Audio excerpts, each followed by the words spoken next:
श्री स्वामी समर्थ. सर्व स्वामी भक्तांचे पुन्हा एकदा खूप खूप मनापासून स्वागत आहे. पूर्वपुण्याई होती गाठी म्हणून घडल्या या गोष्टी, झाली स्वामीराज भेटी परम भाग्य आपुले. खरंच आपण सर्वजण खूप भाग्यवान आहोत की आपण महाराजांच्या सेवेत आहोत आणि आज हा महाराजांचा खूप सुंदर असा अनुभव आपण ऐकणार आहोत. हा अनुभव जो कोणी ऐकणार आहे तो खरंच खूप भाग्यवान आहे. पूर्वजन्मीचं त्याचं पुण्य त्याच्या गाठी आहे म्हणून त्याच्यासोबत हे सर्व काही होत आहे. चला तर मग या सुंदर अशा अनुभवाला सुरुवात करूया. तत्पूर्वी तुम्ही जर चॅनलवर नवीन असाल तर सबस्क्राईब करायला विसरू नका, कारण असेच रोज स्वामी आईंचे नवीन नवीन अनुभव या चॅनलवरती येत असतात. तुम्हाला देखील स्वामींचे असेच अनुभव असतील तर डिस्क्रिप्शन बॉक्समध्ये दिलेल्या व्हॉट्सअप ग्रुपच्या लिंकवरती जाऊन तुम्ही तुमचा अनुभव शेअर करू शकता.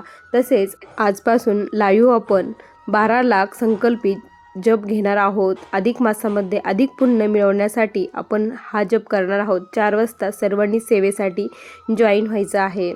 ताई म्हणतात, सर्वप्रथम सर्वांना श्री स्वामी समर्थ. अनंत कोटी ब्रह्मांड नायक राजाधिराज योगीराज परब्रह्म भगवान श्री स्वामी समर्थ महाराज यांच्या चरणी कोटी कोटी प्रणाम. स्वामी भक्तांनो, आज मी तुम्हाला माझ्या जीवनातील स्वामींनी मला दिलेले खूप मोठे अनुभव शेअर करत आहे. माझे नाव सौभाग्यवती अर्चना देशमुख असे आहे. आज तुम्हाला मी जे काही सांगणार आहे त्यातील एक एक शब्द हा खरा आहे. स्वामी भक्तांनो, सर्वप्रथम सांगायला फार आनंद वाटतो की मी महाराजांच्या सेवेमध्ये कशी आले. महाराजांच्या सेवेत येण्याचं कारण काय होतं? महाराजांच्या सेवेत येण्याचं कारण एकच होतं, ते म्हणजे माझे मिस्टर सतत आजारी असायचे. खूप आम्ही हॉस्पिटल केले पण त्यांना कुठेही त्यांचं काहीच फरक पडत नव्हता. त्यामुळे आम्ही पूर्णपणे हतबल झालेलो होतो. खूप सारे पैसे जाऊन देखील त्यांना बरं वाटत नव्हतं. आज एक आजारपण असेल तर उद्या दुसरं असायचं. त्यांचं काहीच कळत नसायचं. बाहेर देखील खूप सारे पैसे घातले पण कुठेच आम्हाला सुख हा प्रकार मिळतच नव्हता. खूप टेन्शन येत होतं. त्याच दरम्यान माझी मैत्रीण आहे, तिने मला महाराजांच्या सेवेविषयी सांगितलं आणि मग मी मठामध्ये जाऊ लागली. सुरुवातीला मी जेव्हा मठामध्ये गेली तेव्हा तिने मला सांगितलं होतं, श्रीफळ, खडीसाखर, दक्षिणा महाराजांना अर्पण कर. तुझं सर्व दुःख आज महाराजांच्या चरणामध्ये तू वाहून दे. मग त्यानंतर महाराज तुझा योगक्षम चालवतील. महाराज जशी बुद्धी देतील तशी तू करत जा, असं तिने सांगितलं. मी तसंच केलं. मठामध्ये जाऊन श्रीफळ अर्पण करत होती. त्यावेळेस मला रडू अनावर होत होतं. माझे अश्रू मी थांबू शकत नव्हते. माझे अश्रू खूप वाहत होते. मी स्वामींना रडून रडून सर्व काही माझं दुःख सांगितलं.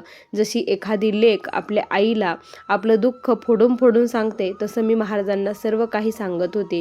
सर्व मी सांगून झालं. महाराजांना श्रीफळ अर्पण केलं. त्यानंतर मग मी महाराजांची सेवा सुरू केली. 3 अध्याय 11 माळी जप सुरुवातीला मी करत होती.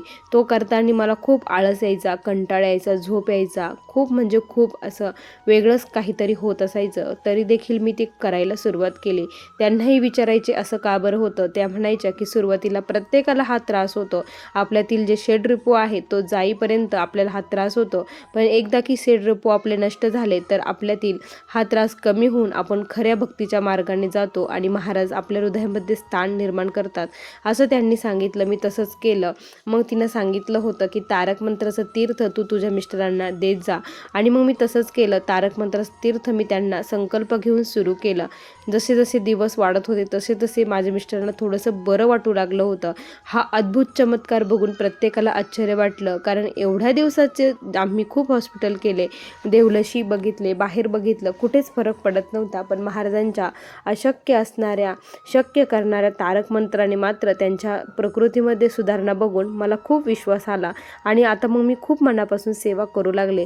41 दिवसानंतर त्यांची जे काही एका बाजूने जे काही पाय हात दुखायचे ते दुखणं बंद झालं होतं. त्यामुळे मला खूप म्हणजे खूप आश्चर्य वाटलं. त्यानंतर मी खूप सेवा करू लागली. 108 स्वामीचरित्र पारायण केले, देवीचा मान सन्मान केला. त्यानंतर देवघर देवारा व्यवस्थित करून घेतला. जसं काही सांगितलं तसंच केलं. कुलधर्म कुलाचार देवीचा मान सन्मान आम्ही करून आलो.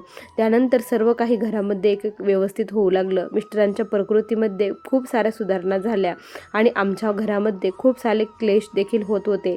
सासूबाईचं माझं कधीच जमत नव्हतं. आमचे खूप भांडण होत होते. ते देखील हळूहळू कमी होऊ लागलं. असं म्हणता येणार नाही की पूर्ण संपलं, पण थोडंसं वातावरणामध्ये नक्कीच बदल झाला असं मी म्हणेल. त्यानंतर स्वामी भक्तांनो, आता मी जो काही अनुभव सांगणार आहे तो खूप मोठा अनुभव मी तुम्हाला सांगणार आहे.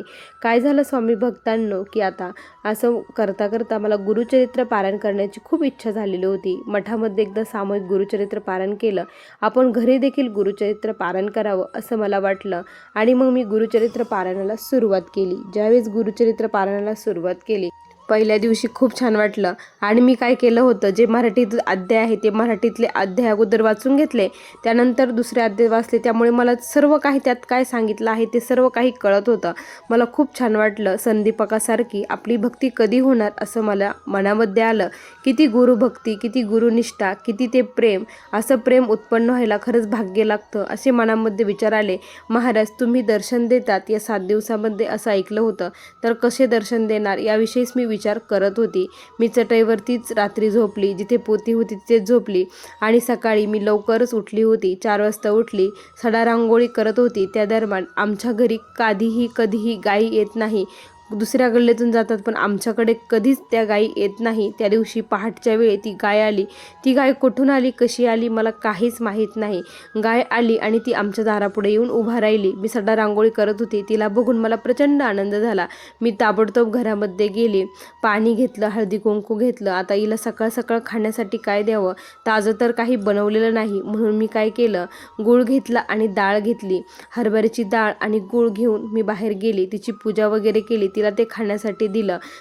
तिला नमस्कार केला. मला प्रचंड आनंद झाला की स्वामींनी मला दर्शन दिलं, कारण जी गाय कधीच येत नाही ती गाय आली म्हणजे ते दर्शनच झालं.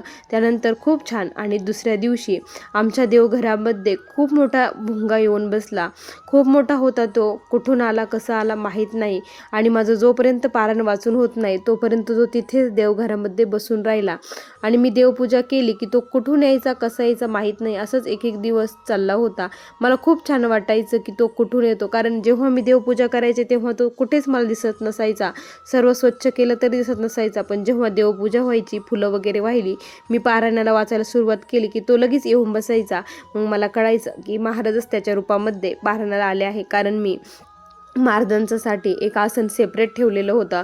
महाराज तुम्ही या आणि इथे बसा आणि मी जे पारायण करत आहे ते पारायण तुम्ही ऐका, असं मी स्वामींना कळकळून विनंती केली होती आणि ती विनंती सफल झाली. पण 6व्या दिवशी मात्र खूप अघटित असं घडलं. हे का घडलं मला काहीच कळेना, कारण मी जेव्हा वाचायला सुरुवात करणार त्यावेळेस तो मात्र तिथे मरून पडलेला दिसला. हा का बरं असं झालं मला काहीच कळेना. मला खूप भीती वाटायला लागली की नेमकी काय घडणार आहे, काही वेगळं घडणार आहे का. मला असं खूप भयानक मनामध्ये विचार येऊ लागले. वाचनामध्ये देखील माझं मन लागेना. त्याचं काय करावं, मला प्रचंड रडायला यायला लागलं. महाराज नेमकी काय होणार आहे सांगा ना, मला खूप भीती वाटत आहे असं म्हटले. त्यानंतर मला रात्री स्वप्न पडलं. त्या स्वप्नामध्ये असा बालरूपामध्ये एक व्यक्ती होता आणि तो व्यक्ती मुलगा माझ्याकडे आला. त्याने जे काही लंगोट आहे तसं लंगोट घातलेलं होतं, पूर्ण उघडा होता आणि हातामध्ये कमंडलू होता. जवळपास 10 ते 12 वर्षाचा तो मुलगा असेल. तो माझ्याकडे आला आणि उगाची भीतोसी भय हे पळू दे असे शब्द त्याच्या मुखातून निघत होते. भय पळू दे, भिवू नकोस, मी तुझ्या पाठीशी आहे असं ते म्हणत होते. आणि तो असंच बोलत बोलत पहाटच्या वेळेस कसे ते वासुदेव बोलतात आणि पुढे निघून जातात, त्याच प्रकारे मी तिथे उभी आणि तो माझ्यासमोरून असे शब्द बोलत बोलत तेथून निघून गेला. आणि त्यानंतर सकाळी जेव्हा मला जाग आली त्यावेळेस कळालं की महाराजांनी सांगितलं आहे, भिवू नकोस, मी तुझ्या पाठीशी आहे. ते दुसरं तिसरं कोणी नसून महाराज नृसिंह सरस्वती रूपामध्ये मला त्यांनी दर्शन दिलं. हे बघून मला प्रचंड आनंद झाला. त्यानंतर स्वामी भक्तांनो, जे काही पुढे घडणार होतं ते कोणीच सांगू शकत नाही की पुढे काय घडणार आहे, कसं घडणार आहे. पण खरंच जर आपण मनापासून एखादी भक्ती श्रद्धा भावाने एखादं पारायण केलं तर त्याचं फळ नक्की मिळतं, याची प्रचिती मला आली. माझं पारणाची समाप्ती झाली. ज्या दिवशी समाप्ती होती त्या दिवशी महाराजांनी जो काही मला संकेत दिलेला होता तो संकेत खरा ठरलेला होता, कारण माझा मुलगा हा बाहेर गेलेला होता. बाहेर गेला आणि येताना आम्हाला दुपारच्या 2-3 वाजता मला कॉल आला की माझ्या मुलाचा खूप जबरदस्त ॲक्सिडेंट झाला आहे. हे ऐकल्यानंतर माझ्या पायाखालची जमीन सरकली. आता काय करावं, खूप मोठा प्रश्न समोर उभे राहिला. मी रडतच महाराजांना विनंती केली की त्याला सुखरूप करा. आम्ही हॉस्पिटलला गेलो. तिथे गेल्यानंतर डॉक्टरांनी बघितलं. डॉक्टरांनी त्याला ॲडमिट करून घेतलं, कारण त्याला प्रचंड रक्तस्राव झालेला होता. मेंदूलाही मार लागले होता. एक हात देखील फ्रॅक्चर झालेला होता. त्याच्यासोबतचा जो मुलगा होता त्याच्या पाठीमागे बसलेला, तो जाग्यावरती गेलेला होता. हे बघून तर मला खूप चक्कर येत होते की काय हे महाराज, काय झालं.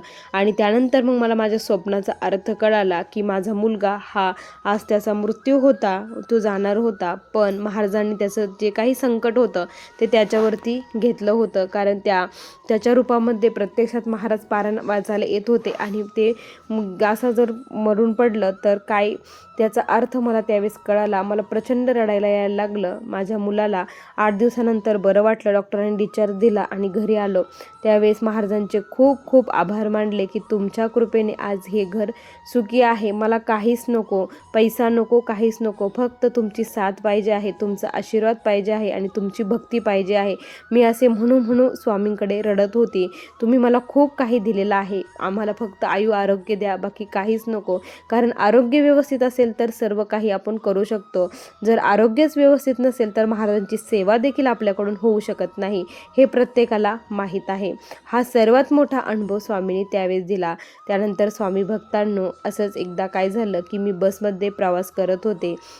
माझ्या माहेरी मी गेली होती, बसनी गेली आणि सोबतच काय झालं की मी दागिने आणि कॅश माझ्या आईकडून आम्हाला पैसे घ्यायचे होते.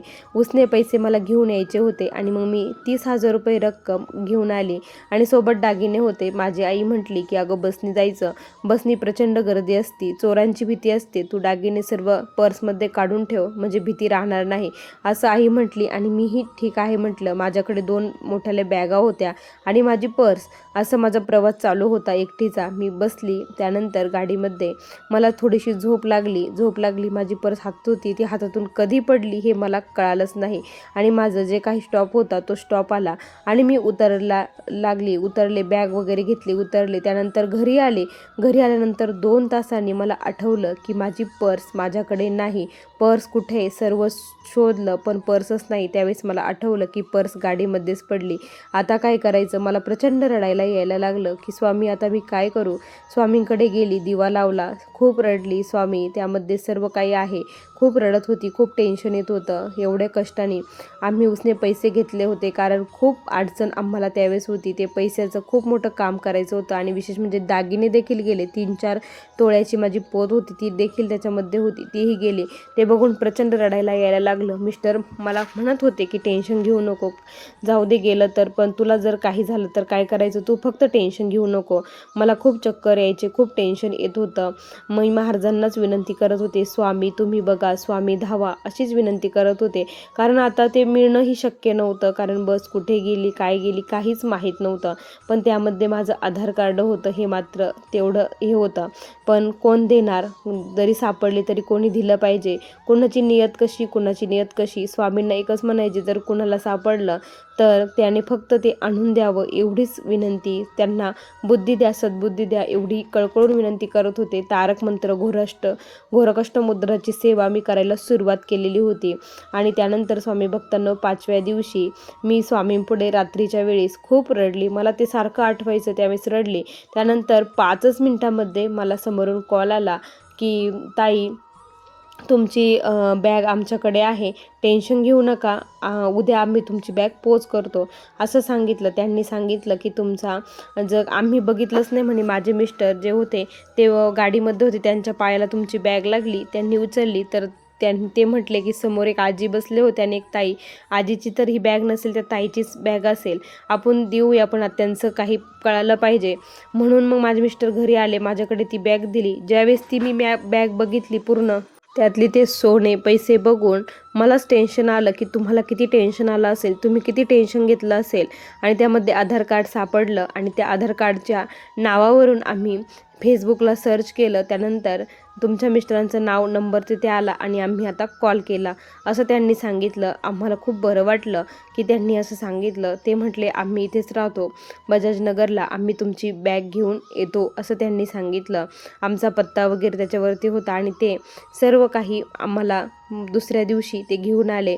मला प्रचंड आनंद झाला. जणू काय महाराजच त्यांच्या रूपामध्ये ती बॅग माझी घेऊन आली. 5व्या दिवशी कोणीच बॅग देऊ शकत नाही. ही फक्त अशक्य असणारी गोष्ट स्वामींनी शक्य केली. कारण एवढं प्रामाणिक या जगामध्ये शक्यतो थोडेफार लोक आहेत. एवढे लोक आता राहिलेले नाही. कोणी देऊ शकत नव्हतं, पण महाराजांनी त्यांना बुद्धी दिली आणि ती बॅग माझी आणून दिली. त्यानंतर मी महाराजांचे खूप खूप आभार मानले. माझं गेलेलं कष्टाचं मला पुन्हा मिळालं. स्वामींना अंतःकरणापासून भावनेने श्रद्धाने जर खरंच हाक मारली तर महाराज नक्की आपली हाक ऐकतात आणि आपली इच्छा पूर्ण करतात. महाराजांना फक्त आपला भाव हा खूप महत्त्वाचा आहे. प्रत्येक भक्ताने नुसती करायची म्हणून करायची सेवा करू नका, तर अंतःकरणापासून मनापासून महाराजांना हाक मारा, साथ घाला. महाराज नक्की आपल्या प्रत्येक संकटाला आपल्यासोबत येऊन उभे राहणार आहे.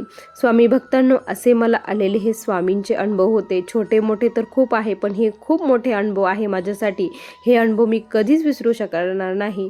म्हणून हे अनुभव मी तुमच्यासोबत आज शेअर करत आहे. श्री स्वामी समर्थ. बघा स्वामी भक्तांनो, किती सुंदर अनुभव आहे ताईंचे. तुम्हाला हे अनुभव कसे वाटले नक्की कमेंटमध्ये कळवा. पुन्हा भेटूया अशा सुंदर अनुभवासोबत. तोपर्यंत सर्वांना श्री स्वामी समर्थ. जय जय स्वामी समर्थ. श्री गुरुदेव दत्त.